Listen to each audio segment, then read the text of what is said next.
रामू ने इस स्थिति से बाहर निकलने के लिए भगवान की शरण ली। उसने भगवान से प्रार्थना की, हे भगवान, अगर आप मुझे सुरक्षित नीचे उतार देंगे तो मैं आपको 51 रुपये का प्रसाद चढ़ाऊंगा।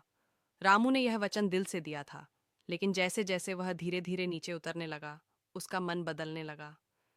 जैसे ही वह थोड़ा और नीचे आया, उसका डर थोड़ा कम हो गया। रामू ने मन में सोचा, 51 रुपये बहुत ज्यादा है।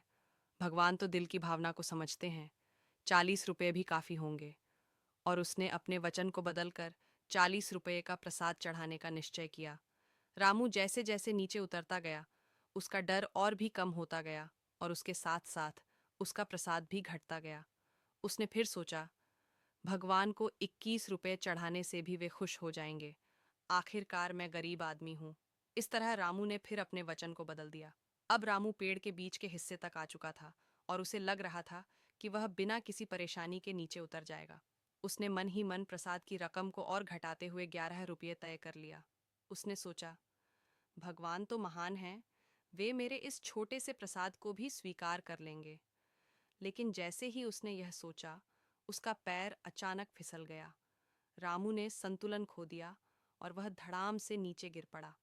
उसकी किस्मत अच्छी थी कि नीचे गिरे हुए नारियल ने उसकी गिरावट को थोड़ा नरम कर दिया, लेकिन फिर भी उसे काफी चोट आई। रामू ने कराहते हुए उठने की कोशिश की, लेकिन उसकी पीठ में काफी दर्द हो रहा था। उसने ऊपर आसमान की ओर देखा और बोला, हे भगवान, मैं समझ गया, आप मुझसे नाराज हैं। मुझे अपनी गलती का एहसास हो गया है। मैं आपको 51 रुपये ही चढ़ाऊंगा। रामू ने किसी तरह खुद को उठाया और गांव की ओर चल पड़ा। उसकी चालाकी और भगवान के साथ किए गए सौदेबाजी का नतीजा उसे इस तरह भुगतना पड़ा। लेकिन रामू ने भी ठान लिया था कि वह अपनी गलती से सीखेगा और भविष्य में भगवान के साथ कोई सौदा नहीं करेगा। इस घटना ने रामू को एक महत्वपूर्ण सबक सिखाया। उसे एहसास हुआ कि ईमानदारी और विश्वास से बढ़कर कुछ नहीं है। चाहे कोई स्थिति कितनी भी मुश्किल क्यों न हो, मनुष्य को अपने वचन पर स्थिर रहना चाहिए और भगवान के प्रति सच्ची श्रद्धा रखनी चाहिए। रामू ने यह ठान लिया कि अब वह कभी भी भगवान के साथ चालाकी नहीं करेगा और अपनी मेहनत से ही जीवन में आगे बढ़ेगा। रामू की यह कहानी अभी समाप्त नहीं हुई है। उसके जीवन में आगे क्या होता है? क्या वह अपनी सीख को जीवन में उतार पाएगा, या फिर वह फिर से किसी नई चालाकी में फंस जाएगा?